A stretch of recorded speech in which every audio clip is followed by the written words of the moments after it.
Okay, ladies and gentlemen, this is Chapter 2, Section 2 review. It's the same format. Pay attention. Go ahead and take the quiz. You must earn a 100%. You must earn a 100% on this. When complete with this narration, you must again take the quiz on this section. You have to take the quiz until you earn a 100%. If you do not earn a 100% on this quiz, you can take it as many times as you want until you earn a 100%. If you score anything lower than a 100% on this, you will get a 0 in the grade book. It will be a 0. If you do not score 100%, that is just pure, utter laziness on your part. Alright, pay attention and you'll be in good shape. Chapter 2, Section 1, we review. The Ice Age was going on 10 to 15,000 years ago. Human beings in small groups, of course, were chasing food. They had not learned how to farm yet. So they chased food from one continent to the next. In this case, they went from Asia, on the left-hand part of your screen, across what would become the Bering Strait, because the ocean levels were down so far during the Ice Age. They chased animals for food across to what would become North America. After the Ice Age ended, of course, the water filled back up. These Native Americans were in essence trapped here. They multiplied. They morphed into other groups who went in different directions, settled in different parts of North, Central, and South America over thousands of years. And these people became the Native Americans. That's how the Native Americans got here. They originated with one small group of people who thousands of years ago chased animals across the land bridge and eventually became the American Indians that you hear about in history books and watch on TV. So, Chapter 2, Section 2, pages 36 to 45, People of North America. Pay attention, and you will be just fine on this review. Also, do not forget, you should be reading these sections as well, 36 to 45. Culture area. You know that culture is language, religion, the way of life of people. A culture area, of course, is the area or region where people all live together and share a similar way of life. If you lived in the Southwest, you had things in your culture area that were only familiar to people who lived in the Southwest. If you were an Eskimo or an Inuit who lived in the Arctic Circle, your culture area was ice and snow. That's what you had to work with. Your culture area is what nature gave you. So remember that. Very important. If you look here on this next slide, this is the same exact map that you have in your textbook. So you should be familiar with this. This is North America. And you can see that there are different culture areas, starting on the right, all the way to the east, the yellowish part. That's the eastern woodlands. And you can see some Native American tribes lived in the eastern woodlands around the same area. That's their culture area. It was very similar. Lots of woods, lots of rain. It got very cold and snowy in the wintertime, and they needed to make it work. The Chippewa, Algonquin, Hurons, Miamis or Miamis, the Shawnee, the Lenni Lenape, the Iroquois or the Iroquois, all lived in the area around the Great Lakes. If you go south of there, the sort of purple area, that is the southeast culture region. Those are places like South Carolina, Georgia today, Florida, Alabama, Louisiana, those places. Very, very hot, very, very humid all year round. Lots of rain, which means eventually when they figure out how to farm, they're going to have great crops there. Animals in the woods. If you go southwest from there into the sort of pinkish purple where it says Middle America, you know that today that's Mexico, the country of Mexico. Middle America is where the Aztecs, the Mayas, some other important Native American groups stayed. The culture area down there, hot and dry, almost like desert. If you go directly north of there, the dark green, right in the middle of North America, it says the Great Plains. That's their culture region.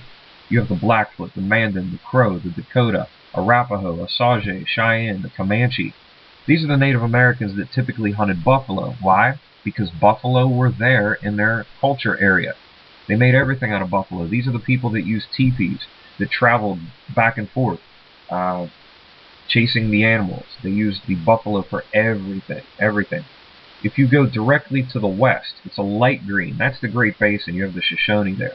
Great Basin is very, very warm, very dry. Northern Nevada and places like that. If you go south of there, you have the Navajo, the Pueblo, the Hopi, the Apache. These are the Native Americans that lived in the culture region that was very, very dark, desert-like. All right, this is around the area of Death Valley. All right, so they had a pretty tough life. All right, they did what they needed to do to survive. They usually move from place to place, chasing the animals as well. If you go north, directly north, the Plateau culture region, it's like an orangish color.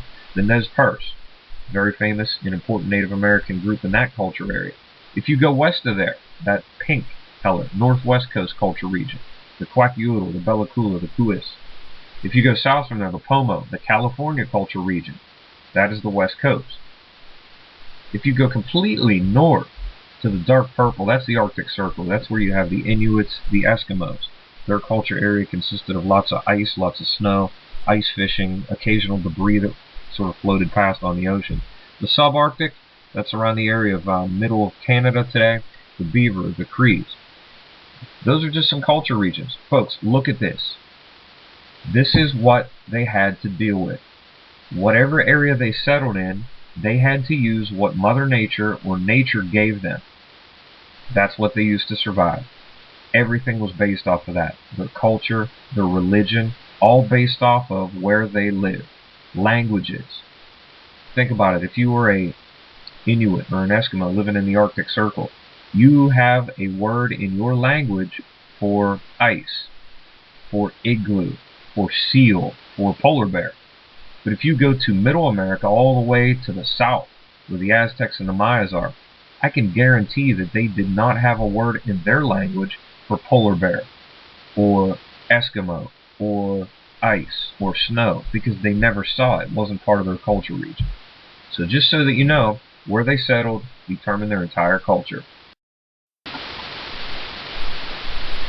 The group that I want to spend a little bit of time on, you should be familiar with from reading and from the teachers that you had last year, are the Iroquois. Iroquois were a little bit different. The Iroquois were around the area from sort of where we are right now. If you go just a little bit northeast to where New York is, not necessarily where New York City and the skyscrapers and buildings are, but upstate New York. New York is a huge state, folks. Not just the area around Manhattan, Brooklyn, Queens, Staten Island. I'm talking upstate New York or western New York. Tons of woods. This is where the Iroquois were. Alright, the east coast of what would become the United States, in and around where New York is. Don't worry, I'll show you a map in a second. The thing with the Iroquois is their culture area consisted of woods, woods, and more woods. They lived in the forest. Back then the forests were so thick before we got a hold of them and built Walmarts and schools and roads. The woods were so thick that, legend has it, a squirrel could start from the Atlantic coast and go from tree to tree to tree and never touch the ground until he got to the Mississippi River. All woods, all forest. This is what the Iroquois used in order to survive. If you were dropped in the middle of the woods right now, would you be able to survive? You might be able to use the trees, cut down trees to build shelter. That's what the Iroquois did. You might be able to build traps or hunt animals because the woods are full of animals. That's what the Iroquois did. We have some wooded areas around where we live. Alright, how many times have you seen deer, turkeys, squirrels, chipmunks, rabbits? Imagine what it was like back then when it was nothing but woods. You have freshwater areas. You have decent rainfall. You have good places to plant when they learn how to farm. So the Iroquois pretty much had it all. If I could be a Native American, I would want to be the Iroquois living in this particular eastern woodlands culture region because they have everything. The woods were like a supermarket back then. Alright, they used the woods for everything, for their food, for their life. Therefore, their religion was based on the woods. If you look at this map, folks, it's sort of the same thing, but it doesn't have all the tribes everywhere. Just an indication, this is where different groups live, and if you take a real good look at this, each colored area here has a real different climate. Real different climate. Some places get snow, some people get pounded with snow. Some of these regions here are desert-like. And each of these is where the Native Americans live. Around the northeast, where the Great Lakes are, go a little bit east, that's where the Iroquois were. Now the Iroquois are famous for building longhouses because they had the ability to do it. You had trees, you had woods. You were able to build these big, massive, anywhere between 150 to 200 foot long houses. Sort of fits, right? That's why they call them long houses. Anywhere between 20 and 50 feet wide. These things were massive. They had no interior walls, and the crazy thing is, the cool thing is, that there would be dozens of people, not even the same family, living in the same longhouse. And they relied on each other to raise the kids, to survive as a community. Kind of neat if you think about it. If you look at the bottom left-hand picture here, that longhouse, it's a model, it's sort of cut away, but this is exactly how it was. They had raised areas that were sort of rooms. And if you look, there were fireplaces spread out through the longhouse. During the cold season, those fireplaces would keep the entire longhouse warm, and they relied upon each other for everything.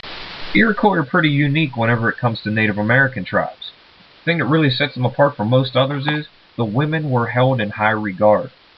In most other Native American societies, women were important, but they were important because they cleaned the animals that came in from the hunt. They were the hunters and gatherers. They went and picked berries and things that grew wild. They took care of the kids. They took care of the home. They took care of the man. The men were in charge in most society, but Iroquois is a little bit different.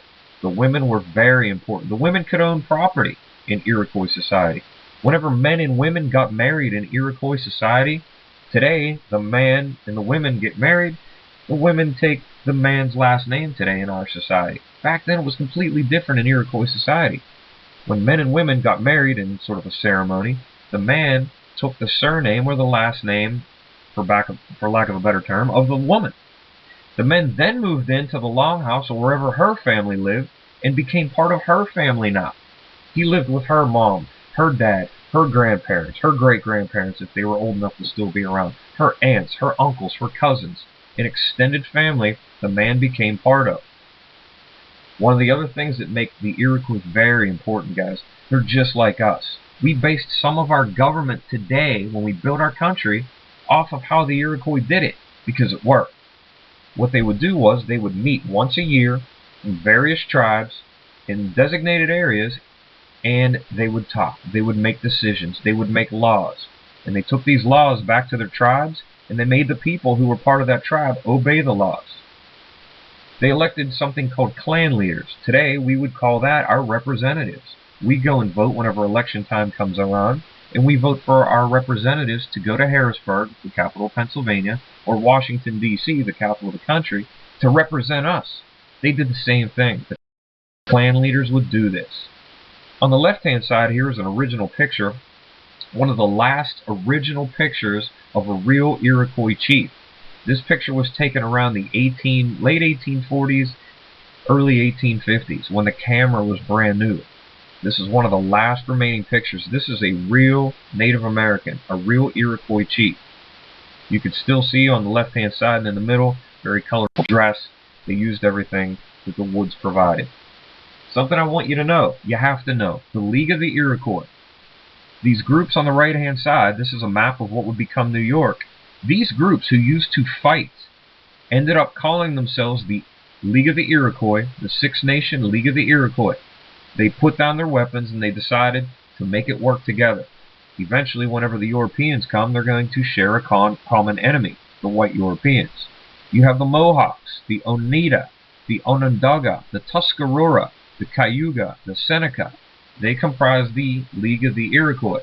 And what they would do, they would go once a year, they would send their representatives called sachems, and they would meet, sometimes for days, sometimes for weeks, and they would talk about what they could do as an entire group to make all of their tribes get along and obey the same rules. That's exactly how our government does it today. Their elected leaders were called sachems. We call ours representatives. There were 50 that met, and they made these decisions, took the decisions back to the rest of the people, and that's how they govern their people. Very important to how we do it today. So just a few things about the League of the Iroquois, the Native Americans from North America. This is what you see. This is what a sachem would have consisted of. It was nothing major. They would sit in a designated area, they would meet, and they would discuss, sometimes for days, sometimes for weeks. They would take their decisions back, and as I told you before, they'd share them with the rest of the population, and those are the rules that you needed to abide by. What you really need to know is the Founding Fathers. When we say Founding Fathers, you're talking Washington, John Adams, Sam Adams, Jefferson, Franklin, the men that built this country, folks. All right, they're going to use this same style. When we say democratic, that means you have people that represent you, and you go and make decisions for yourself. A government by the people, for the people. That's the same thing that the Iroquois did. So make sure that you know this. It's one of the reasons why we're really going over the Iroquois here, making sure that you know that that's sort of how our government functions.